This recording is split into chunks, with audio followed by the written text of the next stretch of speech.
Well, hello and welcome back to Read Becca. It's time once again for a weekly chatty catch-up on everything I read, everything I'm currently reading, and everything I'm looking forward to reading. And as you can tell, I'm in a slightly different location. I'm just on the opposite side of the room because both of my chairs on that side are occupied by cats. And as you can see, Earl is here. He was taking a nap and decided to start taking a bath as soon as I start filming. How indecent. So anyway, onward to the books for this week. The first one, The Messiah Confrontation, written by Israel Knohl and translated by David Maisel from the Hebrew. This was not at all what I expected, and probably none of you are going to read this, so I'm going to keep this very high level, very simplified, and I am not an expert whatsoever on any of this. I'm just a hobbyist who's interested in the topic, so this was kind of the opposite of what I expected, in that this has a subtitle, Pharisees versus Sadducees and the Death of Jesus. I was expecting this to be very centered around the conflict between those groups at the time of the gospel account of Christ's death. It includes that, but that's pretty much just the last two chapters, and this is very short. A significant portion of this is notes, and the chapters are also quite short, between like 10-15 pages at most. So those last two chapters are the only place really where that is even coming up. And that's because this is much more about how did they get there versus what happened during. So this was fascinating to me because it's much more an account of who are the Pharisees and Sadducees. First off, like at most basic, again, vast oversimplification just for the purposes of this video, because none of you are probably really that interested.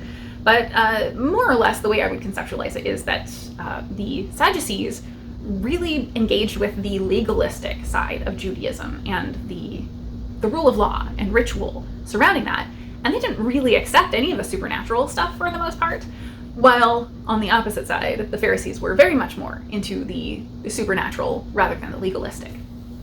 And so that obviously sets them up to have very, very different interpretations of things.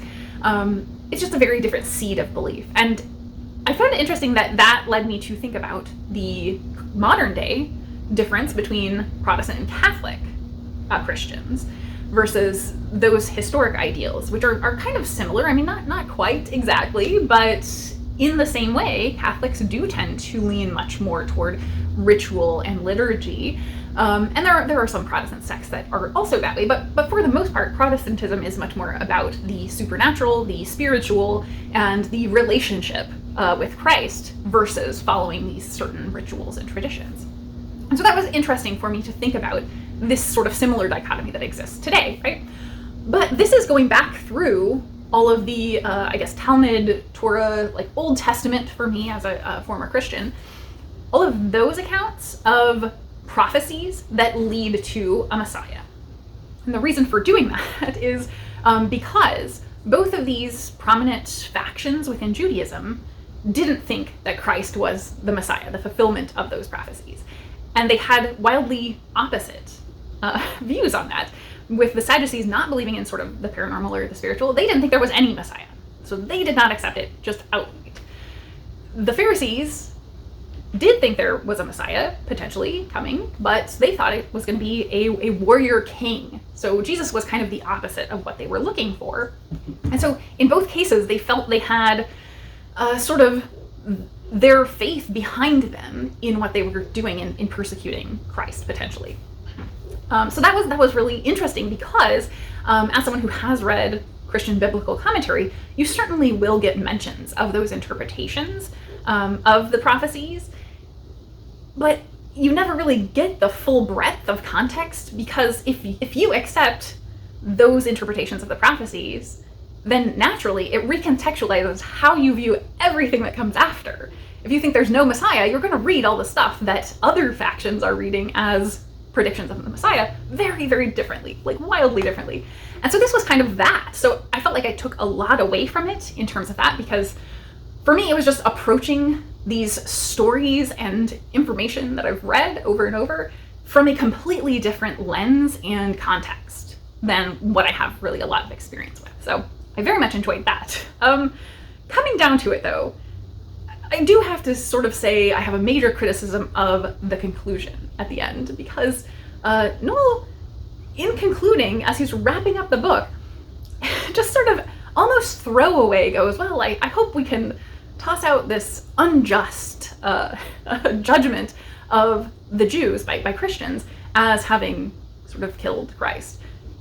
At no point was that put out there as the case for this book, or that case was just not built over the course of this book.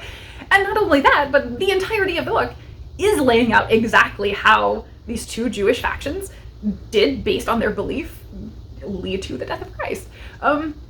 So, I mean, for my own personal perception, having come from sort of the most legalistic group and literalistic group of Christians in the far right evangelical space, who would be the most extreme people in terms of judging those Jewish actions, it hasn't been my experience that really there is a lot of unjust judgment toward the Jews. Like, it purely is just a factual statement in most people's mouths when they're saying it, rather than animosity toward the Jews as a group over it. I know there absolutely are people out there who feel that, but my feeling is that's a very minority proposition, like extreme minority proposition. And when Christians bring it up, mostly they're just simply stating, yeah, it was the Jews who crucified Jesus because he was a Jew. He was part of that community. Like, it just was the fact of the matter of the time. And the society he existed within. So I don't really understand that argument, especially because, like, there is a whole chunk of this of him expressing how specifically the Sadducees sort of compromised their legal rules, even though they were extreme rule followers, in order to sort of rush this thing through in the middle of the night to make this judgment on Christ. So, like, everything you just told us is in opposition of your conclusion. So I didn't get the conclusion, but I think it was a fantastic book. Otherwise, that aspect kind of made me question, though, like, a little bit the stuff before. However, this is full of resources and references, so I feel it's pretty solid. So I don't know that I got what he wanted me to get out of it, but I think it was a very valuable book as someone who really enjoys the topic and continuing to inform myself on different belief throughout the world. Really, really good stuff, definitely in that aspect. So onward to a very, very different book, and that's Everyone in This Room Will Someday Be Dead by Emily Austin. And this is so funny. I think that is the thing I would put forward for you to be aware of going into this. Is it's hilarious and quirky, but not in a trite way, I don't think. I found this very relatable. So we are following Gilda, and she is in her mid to late 20s. This takes place over several months, so it's quite a while. But she is a very anxious person. She's a frequent flyer at the emergency room. We see her going into the emergency room for an actual broken arm as a result of a car accident. And everyone there knows her, and you're kind of like, why? And it turns out she has been showing up there for anxiety attacks routinely and not really getting treated. And this experience of her having the broken arm is very different for her. Everyone is taking it very seriously and reacting wildly different to her. And she, on the opposite end, thinks nothing of it and is making not really a big deal about it at all. And so everyone is taking that strangely for her because she's so used to being dismissed when she shows up there. And so there's that, like, it's not commented on directly in the book. And I love the subtlety throughout of this book that it doesn't hit us over the head with those things. But there obviously is some commentary there about the reaction to physical versus mental health issues. And I'm already diving in too deep before I complete this plot synopsis. So anyway, so she's going through that, and she has recently lost her job. So she's going through a lot. And as a result of all these trips to the emergency room for her anxiety attacks, she has repeatedly been given referrals and either not dealt with them or been delayed in actually being able to set up appointments with a mental health professional. And so she sees a flyer for a mental health meeting that turns out to be at a church when she arrives there. However, before she can actually get into the meeting, she's sort of sidetracked into an interview with the pastor there because he thinks she's there for a job. Their administrative assistant, who is very elderly, everyone there seems to be very elderly in fact, passed away recently, and they have been trying to fill the job, and everyone who comes in is also elderly and can't really use a computer, which is quite a detriment to being an administrative assistant. So she demonstrates her skills and immediately wows them with the fact that she can use a computer, just at most basic. And so she gets the job. And she doesn't tell them that she's in fact a lesbian, that she's an atheist. She just sort of goes along with it in order to not upset anyone. And that's a running theme throughout this, is she always goes the path of least resistance in order to avoid emotional ripples or waves in any way. And we do come to understand that there's a lot in her background and her relationship with her parents. Her parents very clearly will not address anything head on at all. And there's a lot of complex relationships there between her and her parents that are great, I think. But what I loved so much is that because she's such an anxious character, we're getting her doom spiraling a lot. We're also getting her in this web of lies that is ever increasing, and you know it is going to blow up in her face very much, because she isn't telling her family that she's gotten this job at this church, or even her girlfriend. She is not telling the church who she is, and she's actively doing things to sort of hide. But she doesn't see that as a big issue. Like, she sees it as a necessary end to not upset anybody. And so she doesn't really realize just how big everything's getting.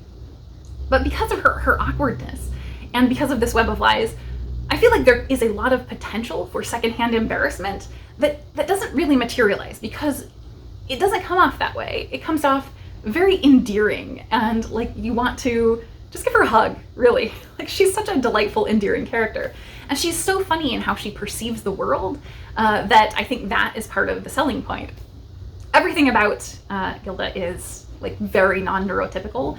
It's never called out explicitly in terminology, but every approach to the world that she has, everything about how she perceives things just at the most basic level is really, really non-neurotypical. Because she's at a church, there are a lot of weddings and funerals and stuff. And she's thinking through trying to understand why people would want to do this. She's like, at a wedding, finally it clicks for her, where she's like, these people paid all this money for rocks and beautiful clothes, and they involve the church and the government because it makes them happy? And she's just so surprised by that clicking into place for her. And it's very delightful. So I adored this. I related to the character so much in how I approach the world, like how I think about the world, and recognize that my thinking about the world is very abstract. This is also really compelling because there are those sort of fluffy elements and the deeper exploration of mental health that I've talked about, but there's also this aspect where she is exploring, through in her abstract way, aging and death and what is the meaning of life to some degree, because she starts fixating, as she does with everything, on the woman whose job she replaced. And she is sort of mining the information she can about this woman's life from where she used to sit. She sees her old emails and stuff, and the interactions she had in her job that mostly were actually personal interactions, funny enough. But this woman, it becomes a suspicious situation where potentially there was maybe something untoward about this woman's death, and Gilda starts fixating on that and trying to find out more information about it, really. And so that part becomes really compelling to hear, well, what actually happened, and what does that mean for our main character, who has never even met this woman. Yeah, so she dives in and almost becomes a mystery, though there really isn't any mystery element to it. But so interesting the way that's explored. And it's all very light. It feels humorous and light while also being very nuanced and having so much to say. So I'm really, really thrilled that I got to this finally. I think I mentioned this in my TBR for June, that every time I see a book by this author come out, it sounds like such my thing, and I definitely affirmed that this is one for me. So I don't know how much of the plot specifics are gonna stick with me on this, but the character and the nuances of the messaging and what it's telling you or helping you to grapple with and to think about, I think were so interesting, and those are gonna really stick with me. So delighted to have read this. Oh, the animal element I wanted to mention. So you can see bunnies on all of the covers. That is because of her childhood pet rabbit, Flop. So I wanted to mention that specifically because it does come up prominently throughout as she's grappling with the ideas of death and how she processes that. This childhood death, she keeps coming back to over and over about how she's really concerned that she did something wrong and it resulted in her pet's death. There's nothing gruesome at all about it, and that is that's as far as it goes. We don't get any clear answer, but we do get her slowly kind of starting to process this thing that she's never processed. And there also is a cat element. There's a lost cat in her neighborhood. And that one, she does have some thoughts about gruesome things that could have happened to the cat. It doesn't go into really any detail, but I will warn you that the death of animals comes up a lot in here, but for me it was not in any way graphic or detailed, and in neither case is there actually anything gruesome to it. So yeah, animal aspects do come up here though. So those are what I finished. Oh wait, I did also finish my library treasure hunt book, Goddess by Deborah Hemming. So I will have a standalone video about that one coming up. And as far as what I'm reading now, I'm reading A Messy Murder by Simon Brett. This is a short mystery in a series that I really enjoy. And then I also started Kristen Kish's memoir, Accidentally on Purpose. So that is in progress right now. So I think that's all for books, and I don't have a lot else to talk about because I've been very busy. So I did watch something this week. I finished up Spring Baking Championship, which is, as always, just a cooking competition. This one, I think, well, it's spring, or it's the end of spring, so it recently finished up and happened. So I think that was this current year's season, but I'm not sure. Very often they come at a delay onto the streaming service that I use to watch them. But I very much enjoyed it. I've enjoyed all of the previous baking championship type shows, and this was no exception to that. I feel like the baking championship shows are pretty consistently very fluffy and light in tone. so I enjoyed those. Yeah, I've just not been watching very much in terms of actual shows. I've been watching a lot of stuff on YouTube. So I'm enjoying what I'm watching, but I don't have a ton to wrap up. Like this week, I had a great evening one evening where I was winding down my day, and I watched the latest of the Taskmaster episodes in season 19 that's currently coming out, which I'm loving. Jason Mantzoukas is amazing. And I watched the latest episode of Dish, which is a video podcast type of thing. I don't understand the whole calling things a podcast when it's an interview and it's filmed and you actually have people sitting there together. And then also Jamila Jamil has a new video podcast as well called Wrong Turns that they just started releasing episodes. So I was on the second episode of that.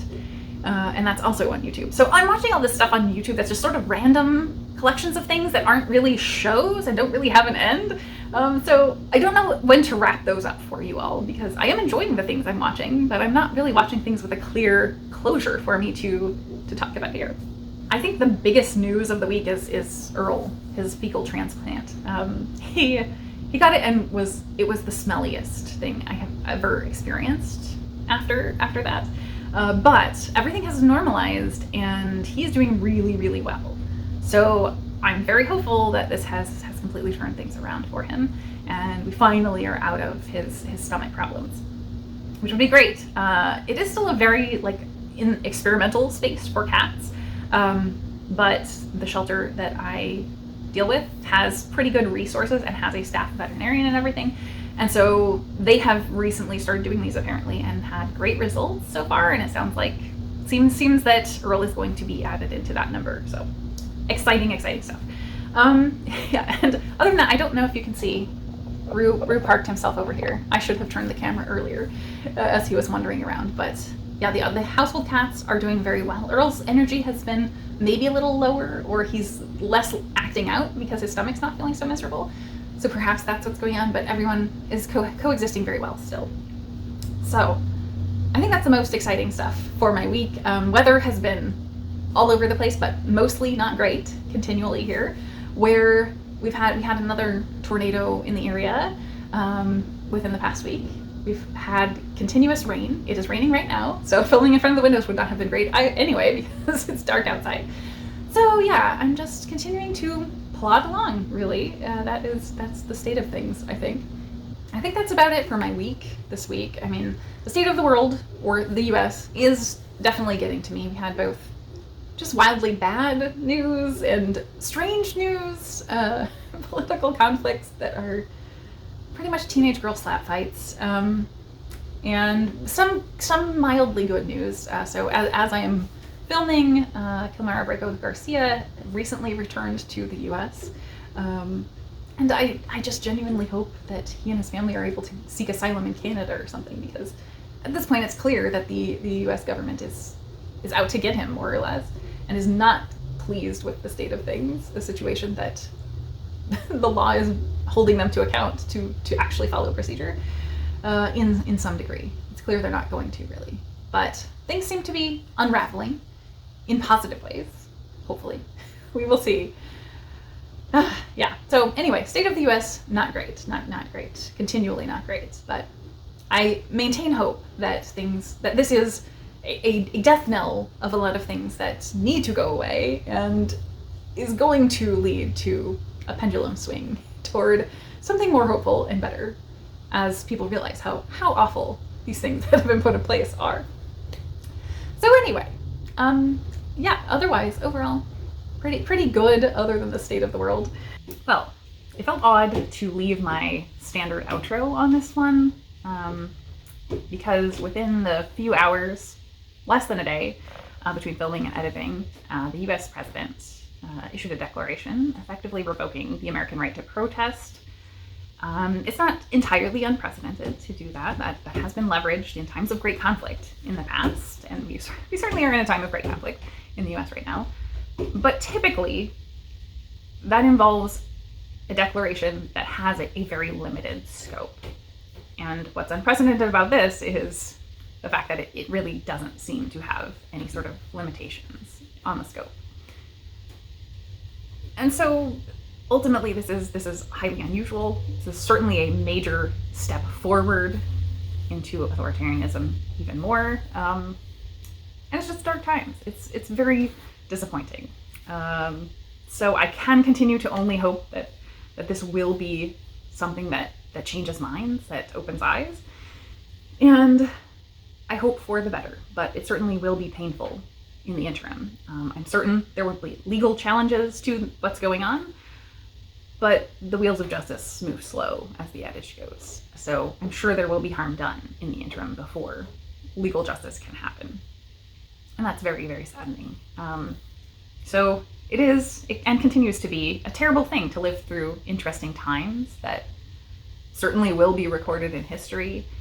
And I think probably just about any political scientist has probably said how fragile American democracy is, and that it's amazing that it has persisted as long as it has.